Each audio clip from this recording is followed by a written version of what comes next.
All right, let's look at, we'll go to another who's better situation. Shota Imanaga or Yoshinobu Yamamoto. Now, we could get carried away by one start here, but Imanaga looked unbelievable. And I know you were watching that whole start. 6 scoreless, 9 strikeouts against your Rockies. What did you see in that start from Imanaga?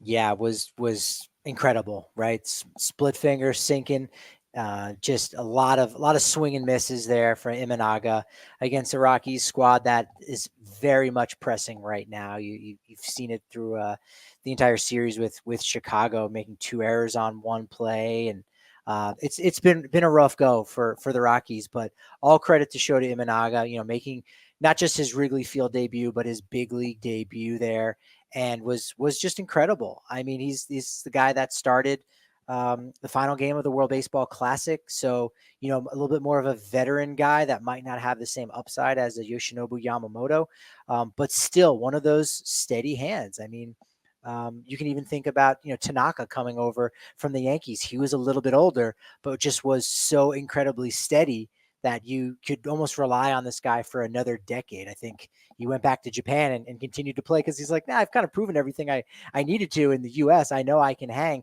And I think Imanaga is going to be that same way, but of course from the left-hand side. It's really interesting to compare these two because this very well could be our NL wildcard, or excuse me, our NL Rookie of the Year race at the end of the year. These guys are both rookies, technically here, even though they've had decorated professional careers. They are major league rookies, and they're prominent on two teams that get a lot of coverage. And I think Imanaga could certainly develop the type of following and even maybe get some favor in voting just because of how cool of a story it could be. Like you can picture just from watching the electricity in an early series in Wrigley in the ballpark for that start, Imanaga on the mound trying to pitch the Cubs to an NL Central title and doing it kind of like Justin Steele did down the stretch last year where he looked so good until the very end, where Imanaga might not have the best numbers compared to Yamamoto. They might be close. Yamamoto might be slightly better, but who knows? Maybe Imanaga garners more favor just because it's this underdog story compared to Yamamoto, just another name on a star-studded Dodgers team. Yeah, those narratives are legit. They are real, right? And there's so much hype around Yamamoto. I think at the end of the day, the numbers will really speak for themselves. But Imanaga was an all-time great as far as starting pitchers are concerned in NPB in Japan. Had a career ERA of 2.96 over there. So just posts every single year, and guys like that have a ton of value, right? And so you catch lightning in a bottle in that first year in MLB, and I think there's going to be a lot of voters that will notice that, and like you said, kind of say, hey, you know what, this guy's the underdog.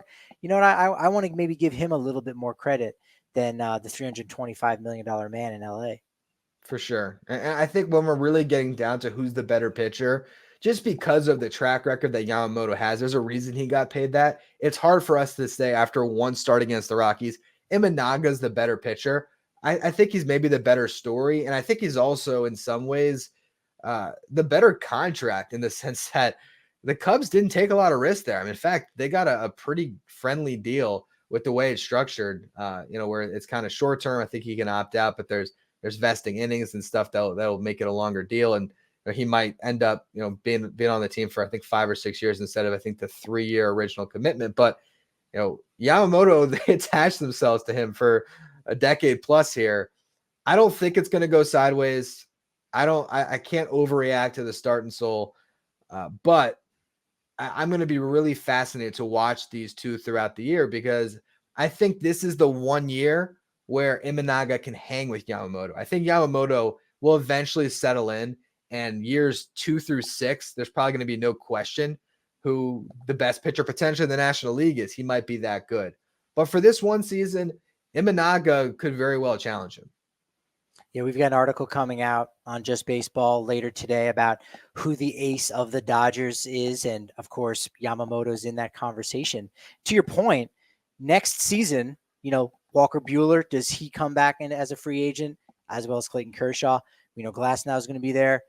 Shohei Ohtani, is he getting back into the rotation? Nick Frasso, their top pitching prospect, he's out this year. But like, there are so many options. And so imagine being someone like Yamamoto, and maybe you're the number 4 or 5 starter in that rotation. Who are you actually going up against? Talk about, having such ease when you go out on the mound. If you're going up against, again, a number 4, number 5 starter, maybe a converted reliever into a starter teaser, it gives you that much more confidence, and creates a much more easier situation where, hey, if I give up a run in the first, maybe if I give up a run in the second, that's fine because my offense is going to be able to support me. But if you're doing it against, another team's number 1 or number 2 starter, that maybe makes it a little bit more difficult, and it's more of a high wire act right there. And maybe you get a few more losses versus wins. We know the wins and losses really aren't that valuable with starting pitchers anymore. But again, that is part of the conversation just a little bit when you get down into your ballot and you're trying to figure out who you're going to vote for